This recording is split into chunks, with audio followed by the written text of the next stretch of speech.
'పెద్ది' లాంటి సినిమాలకి హీరోకి ఒక లుక్ ఉంటుంది. ఆ టైంలో ఉన్న మనుషులు ఎట్లా ఉండేవారు? వాళ్ళ మజిలీ ఎలా ఉండేది? యాహ్! ఇవన్నీ చూసి మీరు ఆ హీరో లుక్‌లో కూడా మీ ఇన్వాల్వ్‌మెంట్ ఉంటుందేమన్నా? యెస్. 100% ఉంటుంది. ఎలా ఉంటుంది? దీనికేం జరిగింది? సీ ఓవరాల్ లుక్‌లో కొన్ని వాడొచ్చు, వాడకపోవచ్చు. యాక్సెసరీస్ అవ్వచ్చు.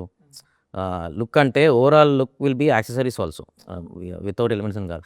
మనకి ఆ క్రికెట్ షాట్ చూస్తే హీరో బ్యాక్‌గ్రౌండ్ బేస్ చేసుకొని ఆ క్రికెట్ బ్యాట్ అంతా కూడా మనం వాట్ యూ సే ఆ ఓల్డ్ మెటీరియల్స్ వాడి, ఆ ట్యాగ్స్ లాగా వాడి, ఆ టైంలో ఎలాంటి ఇది చేసుకుంటారో ఎలిమెంట్స్ అవన్నీ దానికి అటాచ్ చేసి, అట్లాంటి డీటెయిల్స్ అన్నీ will be part of heroes designing.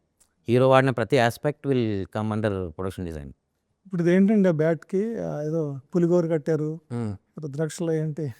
అంటే హీరో బ్యాక్‌గ్రౌండ్ ఒక ట్రైబల్ బ్యాక్‌గ్రౌండ్ ఆ కైండ్ ఆఫ్ ఇది.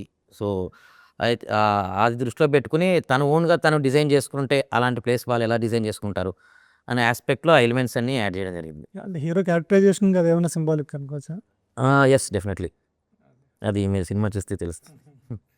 తర్వాత అంటే మీరు చెప్తున్నాను బట్టి చూస్తే ఆ టైంలో ఈవెన్ మా చిన్నప్పుడైనా 90స్‌లో అయినా స్ట్రీట్స్‌లో క్రికెట్ ఆడుకున్నప్పుడు ఏదో చెక్క పట్టుకొని వెళ్ళిపోయి క్రికెట్ ఆడుకోవడం తప్ప ఇంత ప్రాపర్‌గా ఒక బ్యాట్ అనేది నాకు తెలిసి అప్పట్లో లేదు. లేదు. మరి దీన్ని ఎలా డిజైన్ చేశారు? ఇది ఎట్లా ఉందంటే నేషనల్ గేమ్స్‌లో ఆడే బ్యాట్ లాగే ఉంది ప్రాపర్‌గా. అంటే 1980s అనేది మనకేమీ బ్యాట్లు వాడని సిట్యుయేషన్ ఏం కాదండి. బికాజ్ ఇక్కడ మనం ఆడేది ప్రొఫెషనల్ మ్యాచెస్ లాగే ఆడుతున్నాం. మన సినిమాలో అదేం గల్లీ క్రికెట్ ఫీలింగ్ కాదు. ఒక ప్రొఫెషనల్ మ్యాచెసే జరుగుతున్నాయి. సో, అందుకోసం బ్యాట్ డిజైన్ లాగే ఉంచుకుంటూ దాన్ని ఆ కైండ్ ఆఫ్ నేటివ్ పర్సన్ ఎలా డిజైన్ చేసుకుంటాడు. Who is proud of what he is doing. He is a batsman. So, అతను బ్యాట్ స్పెషల్‌గా డిజైన్ చేసుకున్నాడంటేనే అతను ఒక క్యారెక్టర్. తనే డిజైన్ చేసుకున్న బ్యాట్. యాహ్!